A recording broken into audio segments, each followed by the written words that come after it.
الحمد للہ وکفى وسلام علی عبادہ الذین اصطفى اما بعد اعوذ باللہ من الشیطان الرجیم بسم اللہ الرحمن الرحیم ولا تأکلوا اموالکم بینکم بالباطل وتدلوا بها الی الحکام لتأكلوا فريقا من أموال الناس بالإثم وأنتم تعلمون صدق اللہ العظیم۔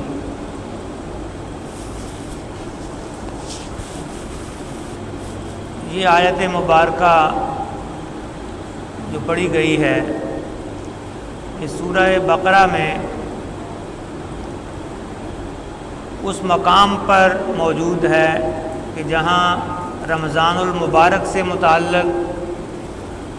احکام پورے ہوتے ہیں، اس کے فوراً بعد یہ آیت مبارکہ ہے۔ ظاہری اعتبار سے اس کا اس سے کوئی تعلق محسوس نہیں ہوتا، لیکن تھوڑا سا غور کریں تو رمضان المبارک کے احکام کے فوراً بعد اس آیت کا بڑا گہرا تعلق ہے اس کے ساتھ۔ سورہ بقرہ کی آیت نمبر 183 سے لے کر 187 تک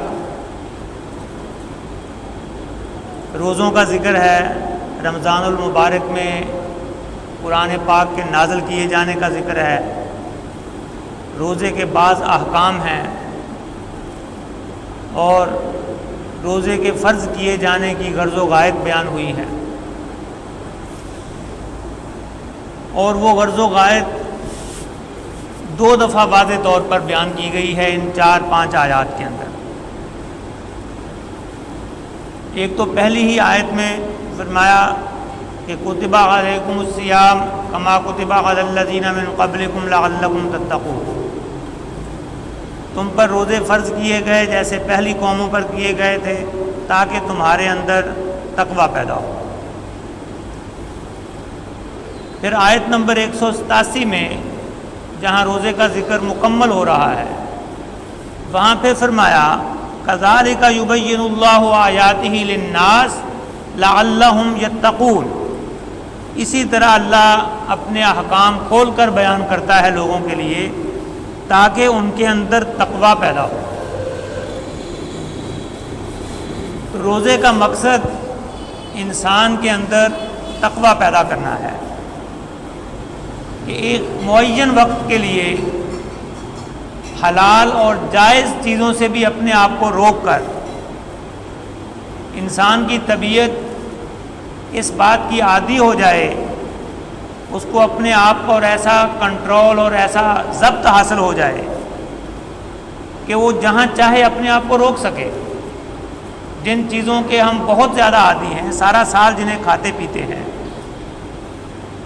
ان کے استعمال کے معاملے میں بھی گویا نفس کی لگام وہ ہمارے اپنے ہاتھ میں آ جائے،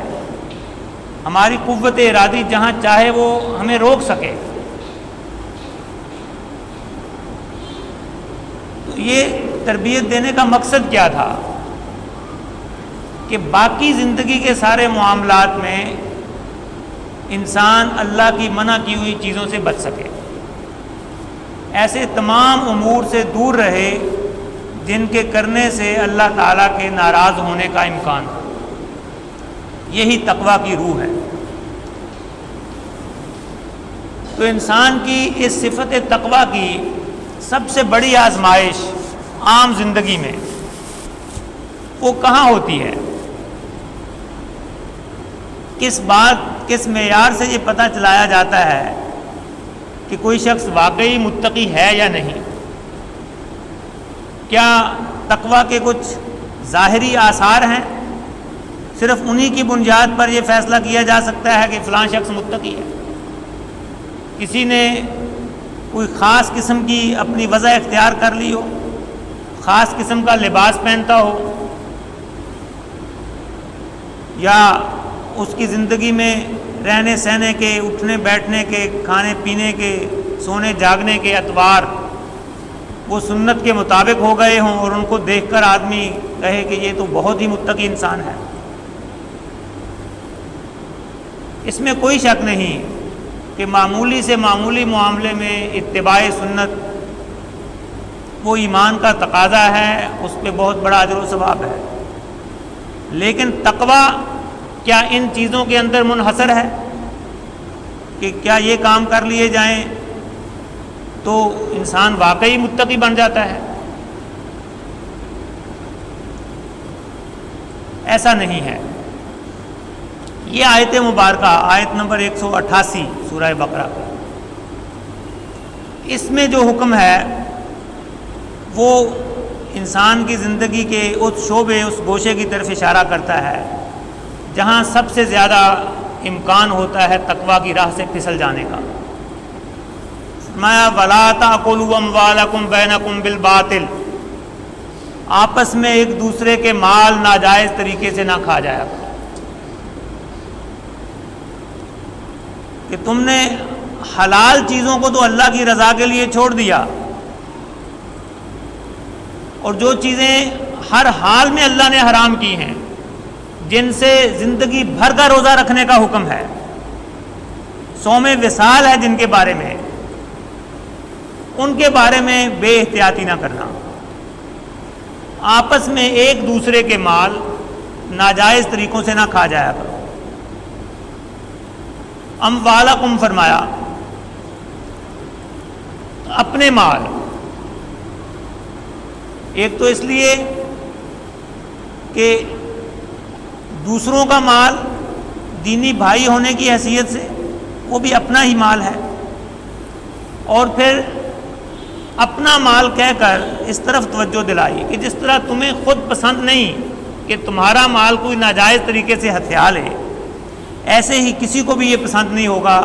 کہ تم اس کا مال ناجائز طریقے سے ہتھیا لو۔ پھر اموالکم اس لیے فرمایا کہ جو آدمی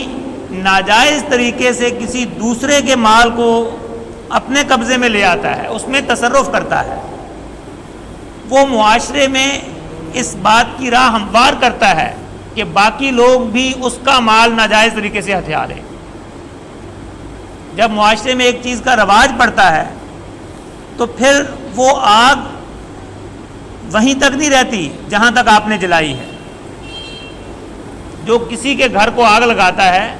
تو وہ آگ اس کے اپنے گھر تک بھی پہنچ سکتی ہے، اور لازماً پہنچا کرتی ہے۔ کہ جو آدمی مثال کے طور پر گھی میں ملاوٹ کر کے بیچ رہا ہے، گھی اصل گھی کی قیمت لے رہا ہے اور اس میں ملایا کچھ اور ہوا ہے، تو وہ یہ توقع کر سکتا ہے کہ کل کو وہ بازار سے مرچ یا مسالہ خریدنے جائے گا تو دوسرا اس کو خالص دے گا۔ جب آپ خود ایک چیز پہ عمل نہیں کر پا رہے تو اس معاشرے میں باقی لوگ وہ بھی وہی کچھ کر رہے ہوں گے، تو بظاہر جو چند ٹکے زائد آپ نے حاصل کیے ہیں وہ کوئی دوسرا آپ سے لے لے گا ناجائز طور پر، تو آخر کار آپ کے ہاتھ کچھ نہیں لگا۔ اور ناجائز طریقے، جائز طریقہ کسی خاص صورتحال میں ایک ہی ہوتا ہے، اس کے سوا جتنے طریقے ہیں وہ ناجائز ہی ہوتے ہیں۔ چوری کے ذریعے، ڈاکے کے ذریعے، خیانت کر کے، جھوٹ بول کر، جھوٹی گواہی دے کر، جھوٹی قسم اٹھا کر، کسی کو کسی بھی طرح سے دھوکہ دے کر کہ اسے پتہ نہ چلے اس کا مال حاصل کر لینا، یہ سارے ناجائز طریقے ہیں۔ اور یہ وہ مرض ہے کہ جس کے بارے میں ہمیشہ سے لوگوں کو مغالطہ رہا ہے کہ شاید یہ دینداری کا کوئی اہم تقاضا نہیں ہے۔ بہت سے لوگ ہوں گے کہ جو 5 وقتہ نماز بھی پڑھ لیتے ہیں، روزے بھی رکھ لیتے ہیں، کثرت سے حج اور عمرے بھی کر لیتے ہیں، لیکن جب وہ کسب معاش کی سطح پر آتے ہیں، جب وہ اپنا کاروبار کر رہے ہوتے ہیں، تو وہاں وہ اپنے آپ کو اس چیز کا پابند نہیں کر پاتے کہ وہاں بھی صاف ستھرے طریقے سے طیب اور پاکیزہ مال ہی کمائیں۔ ویل للمطففین، الذین اذا اکتالوا علی الناس یستوفون واذا کالوہم او وزنوہم یخسرون. ہلاکت ہے ان ڈنڈی مارنے والوں کے لیے کہ جب وہ لوگوں سے ناپ کر لیتے ہیں تو پورا پورا لیتے ہیں، اور جب انہیں ناپ کر یا وزن کر کے دیتے ہیں تو پھر اس میں گھاٹا ڈال دیتے ہیں. ہلاکت ہے ایسے لوگوں کے لیے. ماضی کی قوموں میں قوم شعیب کا ذکر کثرت سے آتا ہے قرآن پاک میں کہ وہ اس مرض میں مبتلا تھی. جہاں کہیں بھی قوم مدین کا ذکر آیا ہے اور حضرت شعیب علیہ الصلوۃ والسلام کی دعوت بیان ہوئی ہے، وہاں انہیں شرک سے توحید کی طرف بلانے کے ساتھ ساتھ ان کی اس برائی کو بیان کیا گیا ہے. لا تنقصوا المکیال والمیزان، ناپ اور تول میں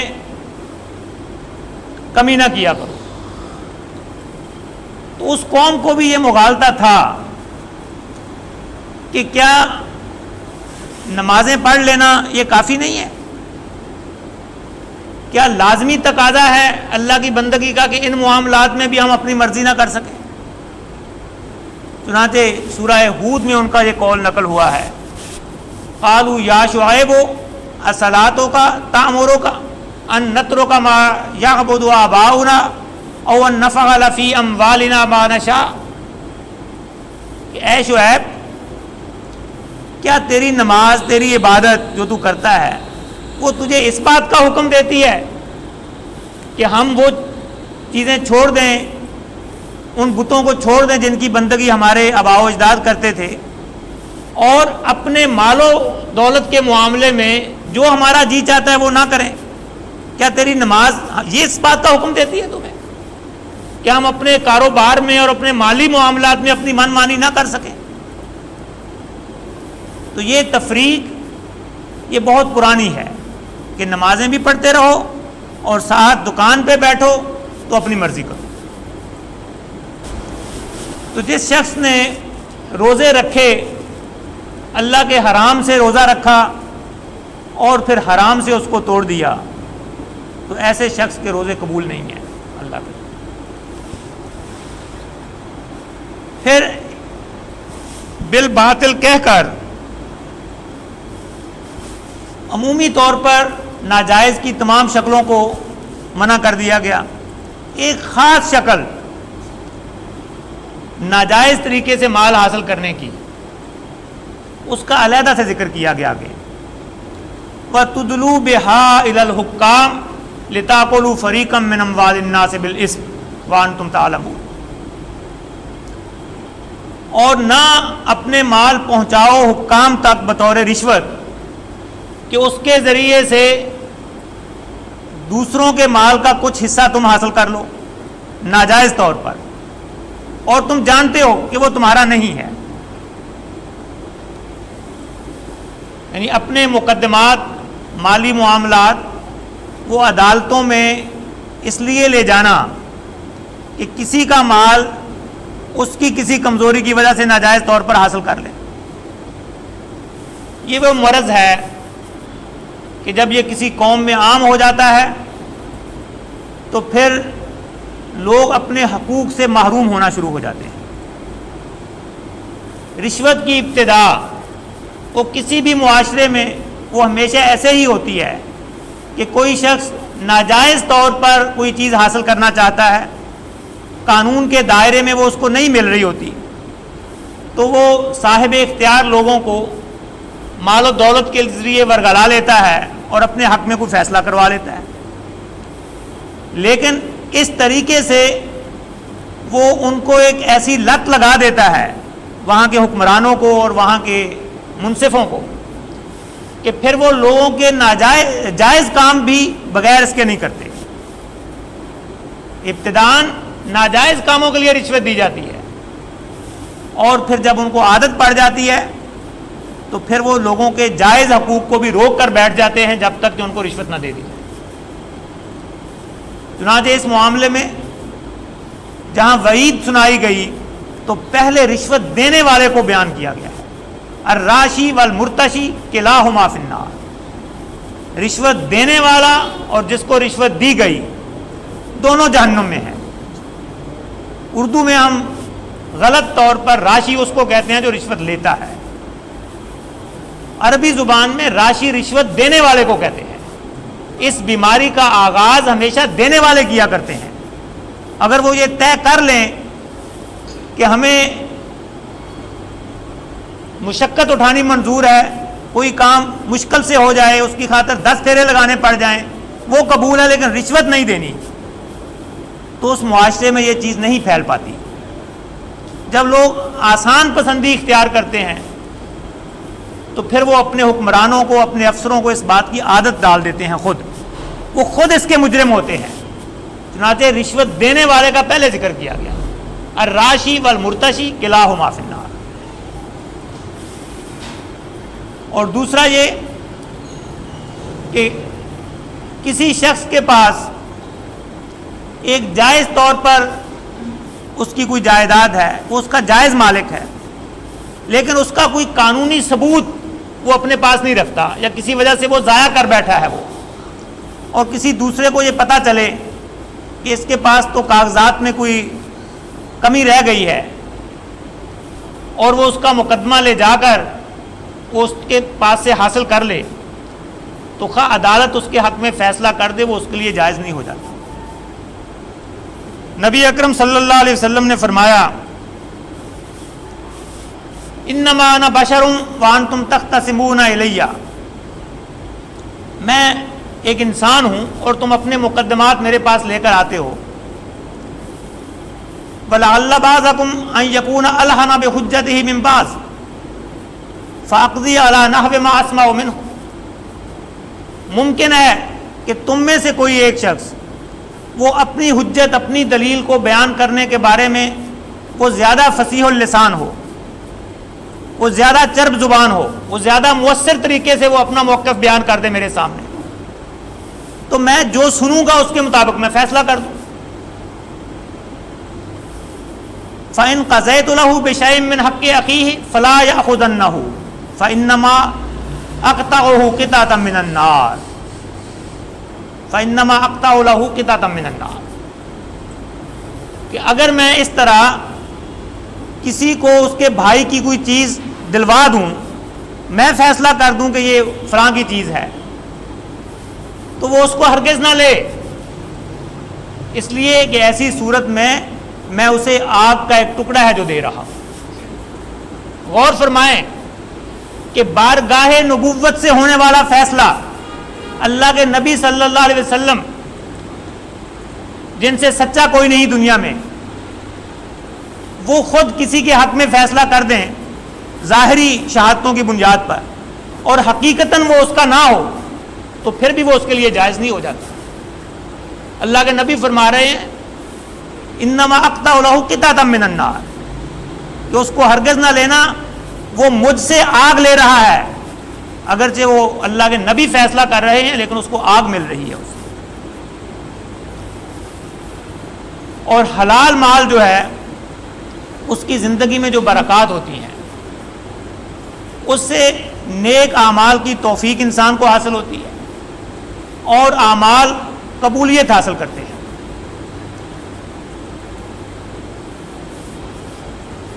یا ایھا الرسل کلوا من الطیبات واعملوا صالحا، اے گروہ انبیاء، اللہ اپنے رسولوں سے کہہ رہا ہے، پاکیزہ اور حلال چیزیں کھاؤ اور نیک اعمال کرو۔ ان کا بڑا گہرا تعلق ہے۔ جو حرام کھاتے ہیں ان سے نیک اعمال کی توفیق چھین لی جاتی ہے، اور اگر ظاہری اعتبار سے وہ کچھ نیک اعمال کرتے بھی ہیں تو وہ اللہ کی بارگاہ میں قبولیت نہیں پاتے۔ حضرت سعد بن ابی وقاص رضی اللہ عنہ، انہوں نے نبی اکرم صلی اللہ علیہ وسلم سے فرمایا کہ میرے بارے میں دعا فرما دیں کہ میں مستجاب الدعوات ہو جاؤں، میری دعائیں قبول ہونے لگیں۔ نبی اکرم صلی اللہ علیہ وسلم نے فرمایا کہ اے سعد، اس بات کا اہتمام کر لو کہ حرام تمہارے جسم کے اندر نہ جائے، ہمیشہ پاکیزہ اور حلال کھاؤ تو مستجاب الدعوات ہو جاؤ. اور پھر آپ نے فرمایا کہ ایک لقمہ جب کسی کے جسم میں حرام کا جاتا ہے تو 40 دن تک اس کا کوئی عمل قبول نہیں ہوتا, اور جس بدن کی پرورش حرام سے ہوئی ہو وہ تو جہنم کی آگ کے ہی لائق ہے. یہ نبی اکرم صلی اللہ علیہ وسلم کا فرمان ہے. حضرت عبداللہ ابن عمر رضی اللہ عنہ سے ایک روایت ہے جس میں فرمایا کہ 5 چیزوں سے میں پناہ مانگتا ہوں کہ وہ تمہارے اندر پیدا ہوں. اور پھر آپ نے فرمایا کہ جس قوم کے اندر بے حیائی عام ہو جاتی ہے اس قوم میں طاعون اور وبائیں اور ایسے امراض پیدا ہو جاتے ہیں جو ان کے آباء و اجداد نے کبھی سنے نہیں ہوتے. نئی نئی بیماریاں پیدا ہوتی ہیں. جو قوم ناپ تول میں کمی کرنے لگ جاتی ہے ان پر قحط اور گرانی اور محنت و مشقت اور ظالم حکمران مسلط کر دیے جاتے ہیں. اور جو قوم زکوٰۃ دینے سے انکار کر دیتی ہے, زکوٰۃ کو چٹی سمجھنے لگ جاتے ہیں, ایک بوجھ سمجھنے لگ جاتے ہیں, تو ان کی بارش روک دی جاتی ہے. یعنی جائز طریقے سے کمایا ہوا مال اگر اس میں سے زکوٰۃ نہیں نکالی گئی, کمایا بالکل جائز طریقے سے گیا ہے تو وہ بھی حرام ہو جاتا ہے. اس میں حرام کی آمیزش ہوگی, وہ سارا حرام ہو گیا. وہ مال جو اس میں سے نکل جانا تھا اللہ کے نام پر وہ نہیں نکلا, وہ اس کے اندر ہی رہا, تو اس نے اس سارے کو پلید کر دیا. پھر فرمایا کہ جو قوم اللہ سے کیا ہوا اپنا عہد توڑ دیتی ہے تو پھر اللہ تعالیٰ ان پر ایسے اجنبی حکمران مسلط کر دیتا ہے کہ جو ان کے اموال کو کھا جاتے ہیں, جو ان پر قابض ہو جاتے ہیں. پاکستانی قوم کا معاملہ بالکل یہی ہے کہ اس نے اللہ تعالیٰ کے ساتھ ایک عہد کیا تھا. اس ملک کے قیام کا مقصد یہ ہر بندے کی زبان پر آیا تھا کہ لا الہ الا اللہ, اور وہ انفرادی سطح پر اور اجتماعی سطح پر اس عہد کو توڑا گیا. نہ یہاں کی اکثریت نے اپنی شخصی زندگی میں اللہ کو اپنا معبود بنایا, اللہ کے دین کو اپنے جسم پر نافذ کیا, اور نہ اجتماعی سطح پر اس کو نافذ کیا گیا. تو آج صورتحال کیا ہے کہ اندیکھے طریقے سے اجنبی حکمران ہیں جو ہم پر مسلط ہیں. آپ کی اپنی زمین میں معدنیات ہیں, ذخائر ہیں جو آپ ان کی اجازت کے بغیر استعمال نہیں کر سکتے, تو قبضہ آپ کا ہے یا ان کا ہے؟ اور پھر فرمایا کہ جس قوم کے حکمران کتاب اللہ کے مطابق فیصلے نہ کریں, اللہ کے قانون ان کو ناگوار لگنے لگیں, ان کے اندر ایسی آپس کی نفرتیں اور ایسے آپس کے جھگڑے پیدا کر دیے جاتے ہیں کہ جو کبھی ختم نہیں ہوتے, وہ آپس میں لڑتے رہتے ہیں. یہ بھی آج ہمارے ساتھ ہو رہا ہے. مال حرام اس کی ایسی نحوست ہے کہ ایک بڑے پراثر انداز میں نبی اکرم صلی اللہ علیہ وسلم نے بیان فرمایا کہ ایک شخص طویل سفر کر کے آئے, اس کے بال الجھے ہوئے ہوں, اس کے جسم پر مٹی پڑی ہوئی ہو, وہ اپنے ہاتھ آسمان کی طرف پھیلائے اور کہے یا رب یا رب, یعنی اللہ سے مانگے, اللہ سے دعا کرے, لیکن اس کا لباس حرام کا ہو, اس کا کھانا پینا حرام کا ہو, اس کی پرورش حرام مال سے کی گئی ہو, تو اس کی دعا قبول نہیں ہوگی. کیسے دعا قبول ہو سکتی ہے اس کی؟ یہ الفاظ ہیں انا یستجاب لہ,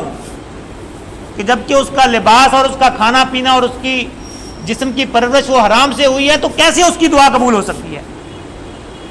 ظاہری اعتبار سے یہ عاجزی, یہ بے کسی, یہ اللہ کی رحمت کو جوش دلانے والی ہے کہ ایک آدمی سفر کیا ہوا ہو, تھکا ماندہ ہو, اس کے جسم پر ہر طرح سے عاجزی ظاہر ہو رہی ہو, تو لازماً اللہ کی رحمت جوش میں آتی ہے. لیکن اگر اس کا کھانا پینا, اس کا لباس اور اس کا سارا بدن حرام سے پلا ہوا ہے تو اللہ کے نبی فرماتے ہیں کہ اس کی دعا قبول نہیں ہوگی. تو روزوں کے اس اختتام پر اس آیت مبارکہ کو اور اس میں جو سبق ہے اس کو اپنے پلے باندھ لیں